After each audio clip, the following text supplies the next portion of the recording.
Olá, sejam bem-vindos à série de entrevistas do G1 com os candidatos à Prefeitura de São Paulo. Essa é a primeira rodada de entrevistas do jornalismo da Globo nas eleições municipais desse ano. Essa entrevista é gravada e está disponível na íntegra no G1, no Globoplay, no YouTube do G1 ou na sua plataforma de áudio preferida. Agora a conversa é com Marina Helena, candidata pelo Partido Novo. Seja bem-vinda, candidata. Obrigada por aceitar o nosso convite. Obrigada a você, Paula, ao G1 e a todos que nos acompanham. Candidata, eu começo com um breve resumo da sua biografia. Marina Helena é economista, tem vasta experiência no mercado financeiro, atua há 20 anos com políticas públicas no setor privado, público e também no terceiro setor. No governo Bolsonaro, foi diretora de desestatização do Ministério da Economia. E agora, aos 43 anos, disputa a Prefeitura de São Paulo. Da redação do G1, eu sou Paula Paiva Paulo e o assunto é Marina Helena. Nossa conversa terá meia hora de duração e começa a partir de agora. Candidata, uma das principais bandeiras do seu Partido Novo é a privatização, as parcerias com o setor privado. Como que isso vai se dar na educação aqui de São Paulo? Qual a sua proposta para melhorar os índices educacionais? Paula, obrigada. A proposta é que a gente precisa prestar um serviço de qualidade para a população. Esse é o principal ponto. Então, em alguns setores, as parcerias público-privadas, né, ou empresas privadas podem prestar esse serviço melhor ou pior do que o setor público. Eu falo que a minha principal bandeira aqui na cidade de São Paulo, antes de mais nada, vai ser revisar todos os contratos. Eu acho que a gente tem, sim, já uma cidade que tem bastante concessões, bastante coisa feita já por parceiros privados, né, seja na saúde, seja nos transportes, em diversos setores, e nem sempre é o melhor contrato. Muito pelo contrário, a gente tem se debruçado sobre vários deles. Essa é a minha maior, vamos dizer assim, diferencial, eu acho, dos demais, é que isso foi o que eu fiz a minha vida inteira. Um bom contrato, ele tem que ter bons incentivos. E, infelizmente, aqui na cidade de São Paulo, os contratos têm incentivos ruins. Eu vou te dar um exemplo.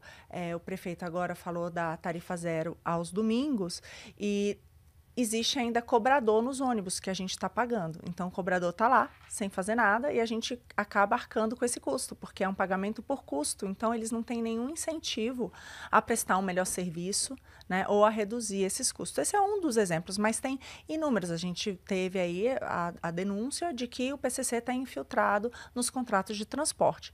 Então, acho que o primeiro ponto é a gente rever esses contratos e ter a certeza de que você está com os incentivos corretos. Essa eu acho que é o meu maior diferencial, porque foi isso que eu fiz ao longo da minha vida, inclusive dentro do Ministério da Economia, porque eu fui responsável pela desestatização, e o que a gente fez nas empresas foi exatamente isso. A gente acabou, de fato, com a corrupção e com a ineficiência das empresas estatais. Fazendo o quê? Passando esse pente fino e tendo certeza que a gente vai colocar pessoas qualificadas e éticas, né, para os cargos chaves. Então, esse é um primeiro ponto.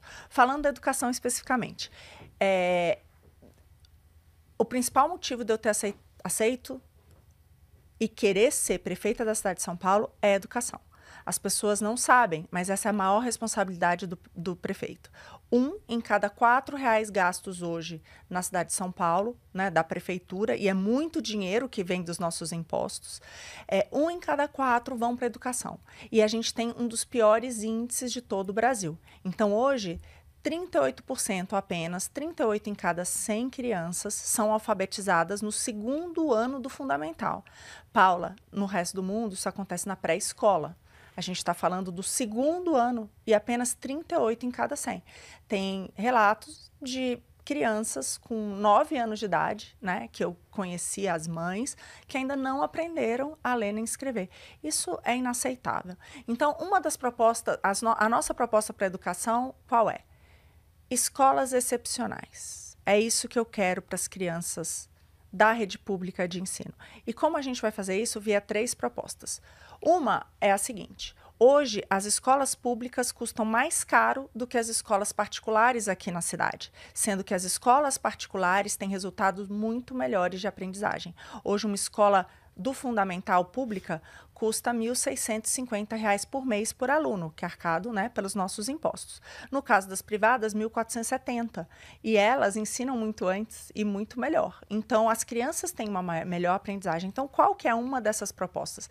Trazer as escolas do setor privado para administrar escolas públicas, como, aliás, já acontece na cidade. Tem um caso, no caso das do ensino fundamental, que é o Liceu Coração de Jesus, no meio da Cracolândia, que é uma escola centenária administrada pelos salesianos e que agora, com uma parceria com a prefeitura, está recebendo os alunos da rede pública. Os pais não vão pagar nada, já estão pagando e muito, né, via imposto. Nós todos estamos pagando muito imposto para educar essas crianças. É importante que elas sejam bem educadas. O que aconteceu no caso do liceu? Os pais foram até a prefeitura pedir, por favor, para o prefeito ter sexta série, sétima série, porque a escola só vai até a quinta série. E eles estão em pânico de ter que devolver o aluno para outra escola depois que eles tiveram essa experiência.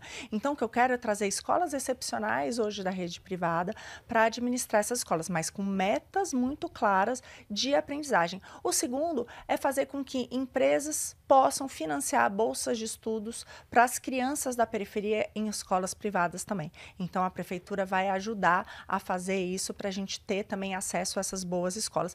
E, por fim, na rede pública de ensino, né, 100% pública, o que a gente vai ter? Metas muito claras de aprendizagem. Então, os professores e os diretores que cumprirem as metas de aprendizagem, porque tudo, Paula, escola, infraestrutura, os nossos recursos, professores, diretores, estão todos lá para quê? Para ter um foco na criança. O que importa é que as nossas crianças sejam capazes de mudar a sua vida, tenham de fato um ensino transformador. E não é isso que está acontecendo. A gente tem, infelizmente, ideologia, mas a gente não ensina nem a ler e escrever, que é o básico para você formar qualquer outra coisa depois. Então, a gente tem um tijolinho fundamental que não está sendo feito. Então, todos aqueles professores e diretores que melhorarem a aprendizagem dos alunos vão ganhar bônus. Esses vão ser bonificados. A gente quer incentivar que eles consigam. E vamos ter formação continuada. Tem muito dinheiro, como eu falei. Então, eles vão precisar, tem todo o suporte para ensinar. Aqueles que não estiverem ensinando ou que estiverem fora da sala de aula, estiverem faltando, não estiverem dando aula, aí, nesse caso, rua. A gente vai mandar embora, a gente vai abrir os processos administrativos, sim.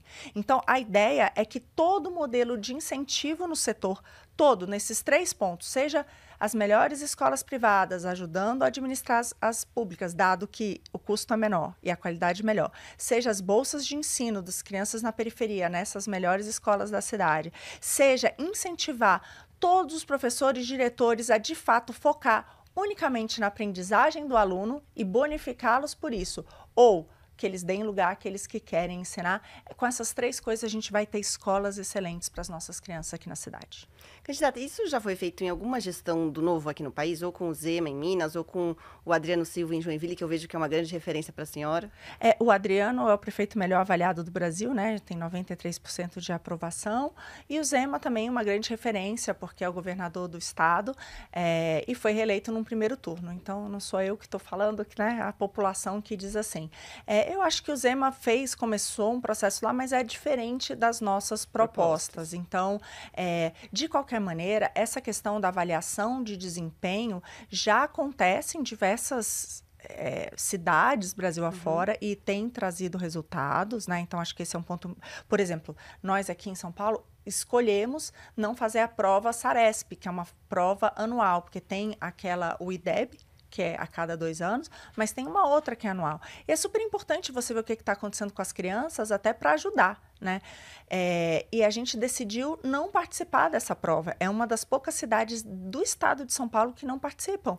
Então, assim, eu vejo que não é à toa que a gente tem tão poucos resultados, porque a gente não está nem aí para mensurar o que os alunos estão ou não aprendendo, e aí fica muito difícil de tomar providências. Então, por exemplo, esses testes e essas métricas que eu quero para bonificar, para enfim, para fazer esses contratos com as empresas, né, com escolas parceiras, e tudo isso tem que estar todos os contratos. Aliás, tudo na cidade de São Paulo, Paula. O fundamental é que tudo esteja baseado em metas de atendimento à população. Então, nesse caso da educação, metas de aprendizagem.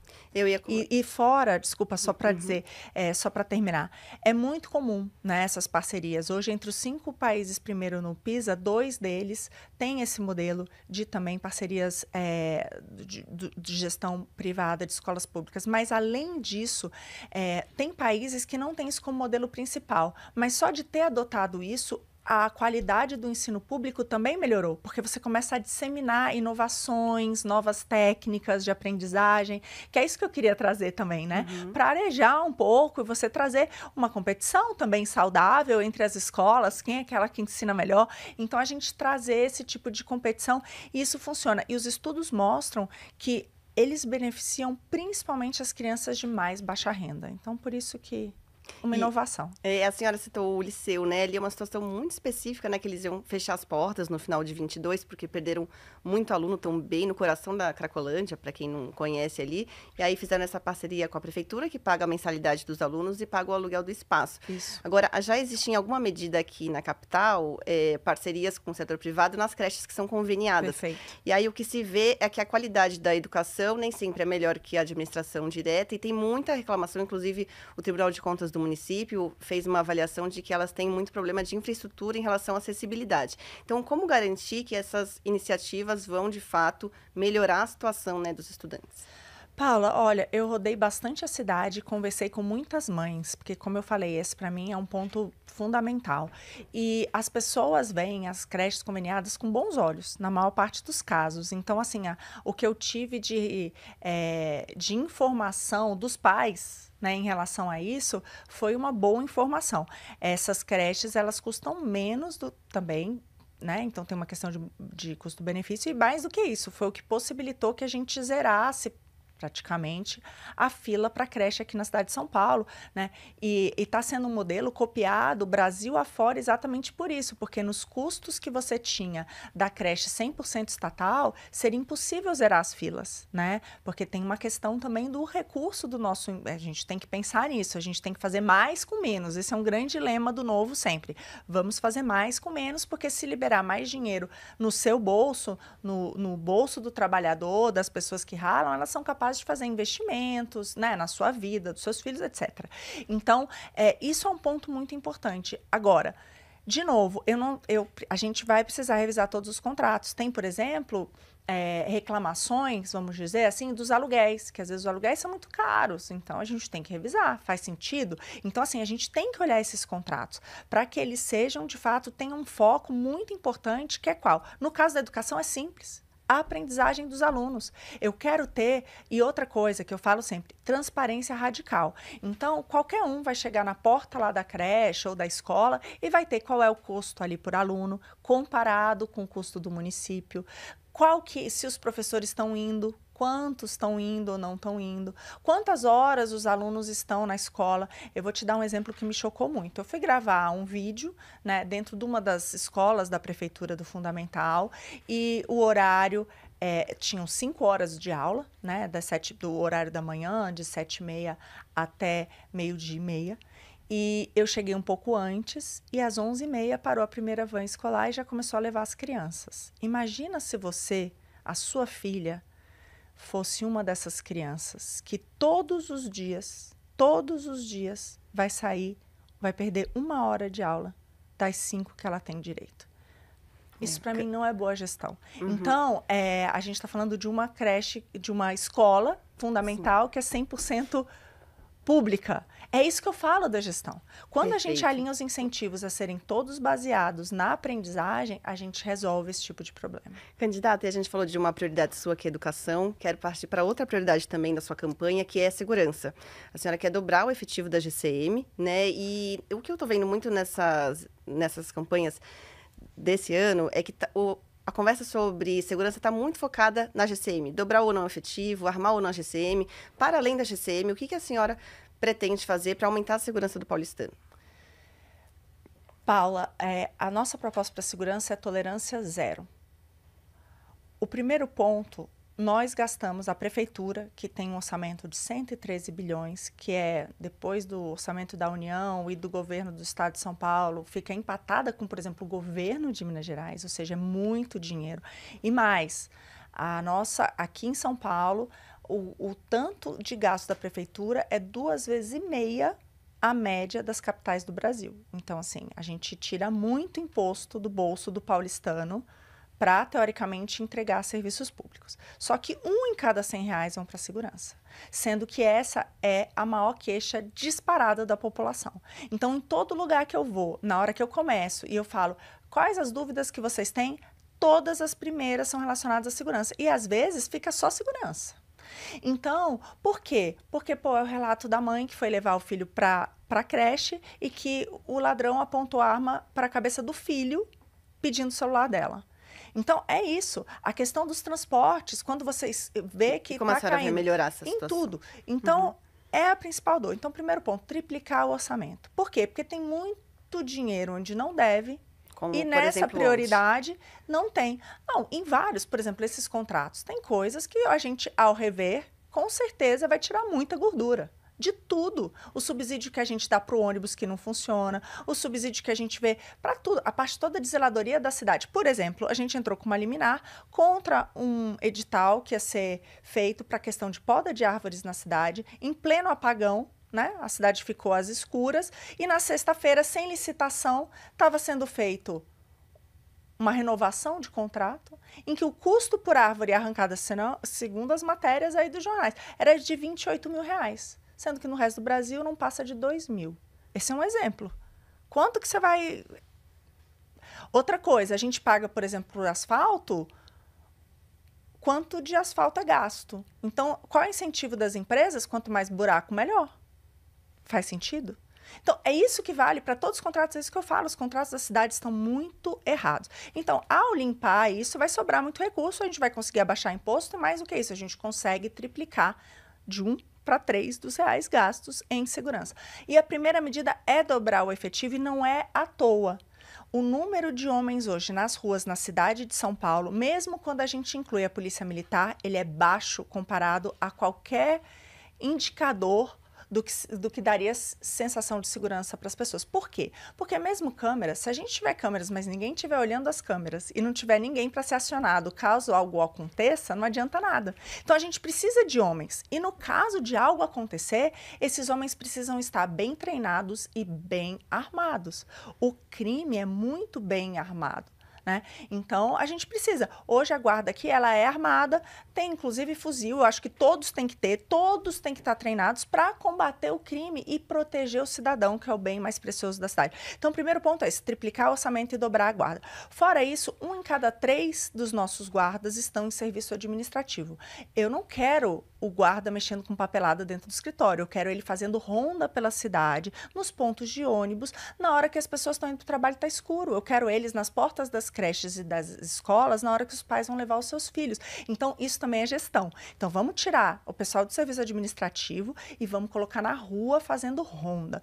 E o último ponto é a integração com o Estado, que é fundamental. Por isso que eu escolhi como vice o Coronel Priel, que é de carreira da Polícia Militar. Então, o secretário de Segurança vai ser da Guarda Civil e, ao mesmo tempo, eu tenho um vice que é da Polícia Militar, que inclusive ajudou a implementar o Copom aqui na cidade, né, que é super importante, ajudou a diminuir todos os dados de criminalidade da cidade. Então, um cara bom que entende de tecnologia, de gestão para a gente melhorar e fazer essa integração com o Estado, que é fundamental, que hoje ela não existe. Só para terminar, um último exemplo. No meio da Cracolândia, num dos postes, tem uma câmera da prefeitura e em cima uma câmera do Estado. Por quê? Porque o Estado hoje, a Polícia Militar, não tem acesso às imagens da prefeitura. Como é que pode? Então, a gente precisa integrar tudo, entendeu? Tem dinheiro, essas imagens ajudam a deixar o ladrão famoso, mas não leva nada a lugar nenhum. Ninguém vai vir socorrer, não vai ter nenhum policial para fazer nada. De que adianta? Candidata, e falando em Cracolândia, né, um problema que há mais de 30 anos nenhum prefeito consegue resolver. Qual que vai ser a sua abordagem para a região? Tem 2 pontos. Um é o crime organizado. Não existiria Cracolândia se alguém não estivesse vendendo crack. Então, a postura, de novo, é tolerância zero em relação ao crime organizado. Em parceria com o Estado, com um efetivo muito maior, o dobro do efetivo, até mais, vira o triplo se a gente tirar esse pessoal que está em serviço administrativo e trouxer para a rua, e, de fato, armado, municiado para combater o crime organizado. Eu vejo hoje que o governo do estado de São Paulo, Tarcísio, seu secretário da RIT, tem uma preocupação em combater o crime organizado. A prefeitura será parceira nisso. Em segundo ponto, aí é uma questão dos usuários. Aí a gente tem alguns fatores. O primeiro deles é que, de acordo com o governador e de acordo com o seu secretário de segurança, mais da metade dessas pessoas que estão sendo agora, eles estão acompanhando, né, o que acontece na vida dessas pessoas, são pessoas procuradas pela polícia. Aí eu estou de novo num caso de segurança, Paula. Outro ponto, cerca de 6 em cada 10 são pessoas que estão lá há mais de 5, 10 anos. Essas pessoas não respondem mais por si. Então, eu sou favorável à internação compulsória. Não é que o prefeito vai decidir, vai fazer em massa, nada disso, mas da gente ter, de fato, uma saúde ali atuante e ver que nesses casos, que a pessoa está completamente fora de si, às vezes por dia, sem nenhuma condição, às vezes famílias que estão ali, tratar para a gente poder cuidar dessas pessoas, porque elas estão numa situação muito triste, né? E não atrapalham só a vida delas, mas de todos os moradores e de todos os comerciantes daquela região, além da rua que é pública. Então, é importante tratar. E, por fim, aí é uma questão de assistência social. E aí eu vou além. Hoje nós temos 80 mil moradores de rua aqui na cidade de São Paulo. É um número alarmante, né? Há poucos anos atrás eram 20, alguns mais eram 5. A gente está falando de 80. Isso aumentou muito com a pandemia. E a gente sabe que as pessoas vão para a rua por 4 fatores. Um é dependência de droga, o outro é algum problema, transtorno psicológico, que é também super importante, questão de rompimento de laços familiares ou uma questão de perda de oportunidade de emprego. O problema é que esse é um ciclo vicioso. Eu tenho muito medo das pessoas que saíram porque não tem mais oportunidade na cidade de emprego, né? Porque o PIB caiu 16% nos últimos 10 anos, as pessoas que não, ou a pessoa que rompeu um laço familiar, se torne dependente e tenha problemas psicológicos. E aí é um ciclo muito vicioso. Então a gente corre um risco dessas 80 mil pessoas que estão na rua se tornarem também usuários. É tudo que a gente não quer. Então tem que ter uma abordagem humana. Mas você diz assim, essas 80 mil irem para Cracolândia? É muito comum a pessoa em situação de rua. É porque o perfil... É só passar. Desde a pandemia, o perfil tem mudado, né, da população de rua. Vieram muitas famílias inteiras, muitas mulheres. Mas quando você olha dos 80 mil, é muito próximo disso o número de famílias. Então, são famílias unipessoais. Então, a maior parte, grande maior parte, são homens.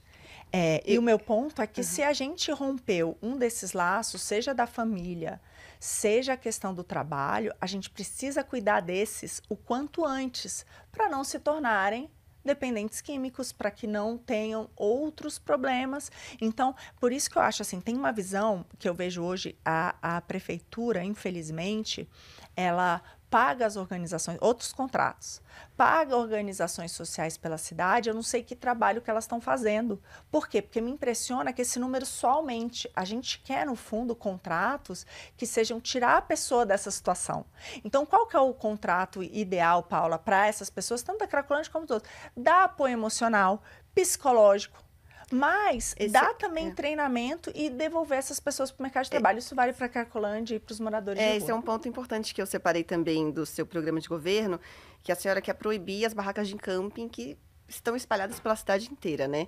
E aí, que tipo de alternativa a senhora pretende dar? Claro que a gente sabe que não é o ideal, não garante dignidade a ninguém ficar naquela barraca. Claro. Mas, principalmente nesses dias de muito frio, como é que a senhora vai fazer para melhorar a vida dessa população? A gente precisa ter locais para essas pessoas. A rua não dá dignidade para ninguém.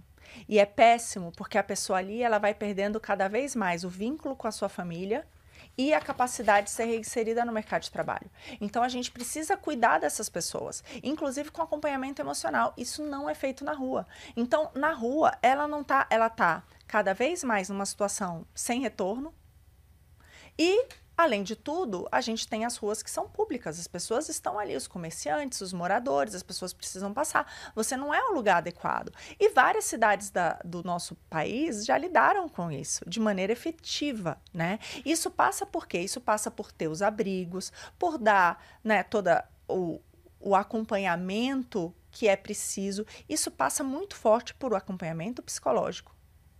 Ter um lugar para essas pessoas irem. E hoje a gente tem nas vilas reencontros, quando são famílias, né? Tem os albergues. Agora, de novo, Paula, eu me preocupo com os contratos, porque num desses albergues foi encontrado granada. Então, não é ali que eu quero que esteja um morador de rua. Candidato. Ou então a gente precisa, entendeu, de um tratamento e rever esses contratos. Porque eu tenho a sensação, ao ver o que está acontecendo em São Paulo, que a gente está indo para uma indústria da pobreza aqui na cidade. E não é isso que a gente quer. Só para finalizar. O governador Romeu Zema tem o maior programa de capacitação profissional do Brasil. 150 mil pessoas já foram capacitadas para gastronomia, construção civil, enfim, beleza. Então, em parceria com o setor privado. Então, acho que o fundamental é a gente fazer exatamente a mesma coisa para trazer essas pessoas de volta para o mercado de trabalho, porque é isso que dá dignidade, o melhor programa social é o emprego. Então, a gente tem que fazer todo o possível de acompanhamento, restabelecer vínculo familiar, mas trazer essas pessoas de volta para o mercado de trabalho. E para a gente aproveitar os nossos últimos minutos que a gente tem aqui, outra preocupação também muito grande do paulistano é saúde. A senhora defende um programa em que a pessoa escolhe um plano de saúde privado e o governo paga. Como é que isso vai acontecer? A gente tem o programa Chega de Filas. A maior reclamação hoje na cidade são as longas filas para exames e consultas, principalmente de especialidades. Muito longas, das maiores do Brasil.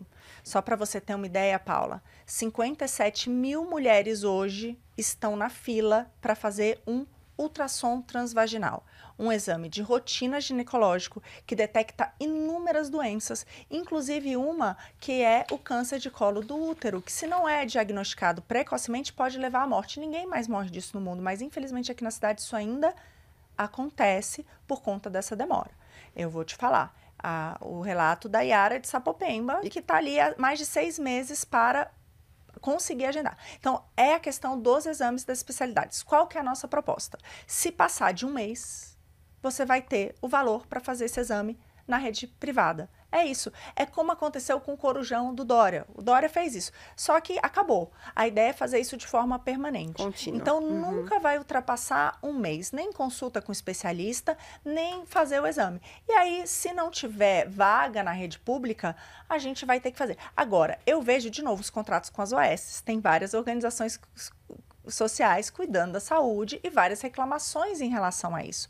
Então, nesse programa também tem que a gente precisa esses agentes funcionando 24 horas, que é uma coisa que não tem. Então, as pessoas trabalham e não tem possibilidade de fazer isso à noite, um exame à noite, uma consulta à noite, nos finais de semana. Então, a gente vai abrir isso também para diminuir essa espera. E transparência radical. Então, vamos passar um pente fino nos contratos e transparência radical. Isso vale para todas as áreas. Desculpa ser um risco, um disco riscado, mas é porque eu sei que isso funciona. Foi isso que funcionou com as estatais, é isso que eu vi funcionar ao longo da minha trajetória, é o que dá certo em bons governos como a CDE. Você pega qualquer coisa de política pública, passa por isso. A gente precisa de bons contratos tanto com servidores, como com os prestadores de serviço, com bons incentivos. E aí a transparência radical também. Então, na porta lá da UBS, do posto de saúde, vai ter quantos funcionários são esperados, qual que é a fila, comparado com o outro, como que foi o atendimento, que a pessoa vai poder dizer. Então, a partir de tudo isso, a gente consegue, de novo, rua para quem não estiver cumprindo o contrato. Porque o grande problema na cidade é esse, tanto prestadores de serviço, públicos ou privados, que não têm os verdadeiros incentivos, não prestam bom serviço para a população e nada acontece. Essas pessoas têm que ir rua. Vamos quebrar contrato que não estiver atendendo de fato a população. Candidata, e para a gente terminar, que a senhora falou da sua trajetória, né? A senhora foi diretora, né, do governo Bolsonaro com Paulo Guedes. A senhora esperava que o Bolsonaro apoiasse a sua candidatura? Teve algum tipo de conversa? Não tivemos nenhuma conversa. Paula, eu sou do Partido Novo, né? E o Bolsonaro tem o candidato dele aqui na cidade. E eu tô no partido do governador Zema, do segundo maior estado do Brasil. Nós temos um senador, temos agora 4 parlamentares, 4 deputados com a vinda do Ricardo Salles. Então, nós temos as nossas... Enfim, aqui em São Paulo, nós temos a candidata Marina e o PL está apoiando o candidato Ricardo Nunes. É isso. E uma última coisa, falando de composição de chapa, a gente ainda tem um minutinho, a senhora comentou do Coronel Priel, que é seu vice, e lá atrás, quando ele não tinha escolhido ainda o vice, a senhora teve conversas com a Janaína Pascoal. O que orientou essa definição? Por que ela foi preterida em nome do Priel? Não, na verdade, a Janaína continua uma grande apoiadora, nós conversamos muito, eu tenho um respeito grande pela carreira dela, conversamos sobre diversas pautas, principalmente na questão das crianças, né, que é uma grande preocupação da deputada. Então, continuamos, mas ali não fazia sentido, enfim, ela acabou escolhendo um outro partido também, né, espero que venha a candidata a vereadora, então foi uma decisão mútua, né? Ninguém foi preterido em nada. E seu Dream Team secretariado, pelo que eu escuto a senhora falar, seria Guedes, Deltan Dallagnol, Janaína? Janaína, quem sabe? Todo mundo, olha, todas as pessoas que de fato estejam interessadas em mudar a vida do paulistano. Eu não aceito que a gente pague o tanto que a gente paga em impostos para ter serviços de tão baixa qualidade. Então, é possível, sim, fazer mais por menos. E eu gosto de dar esses exemplos. O novo já foi testado e aprovado no Executivo. A gente tem um governador que pegou um estado completamente quebrado e foi reeleito num primeiro turno. Não importa o que a gente acha, a população deu esse voto de confiança. A gente tem o Guedes já aceitou? O Guedes, ele está agora no setor privado, está tocando outras coisas, mas a gente tem uma relação incrível, da mesma forma que eu fui, tudo que eu faço, a gente conversa muito. Aliás, o secretário de produtividade, que é o Carlos da Costa, tocou todo o plano de governo, inclusive em contato com ele, em contato a muitas das pessoas que foram até lá. Eu tenho certeza que esse time todo, Paula, sinceramente, continua comprometido com um Brasil melhor. Eu espero que eu esteja lá, e aí, se eu tiver, eu tenho certeza que é irresistível e que ele não vai negar esse convite. E o Deltan também.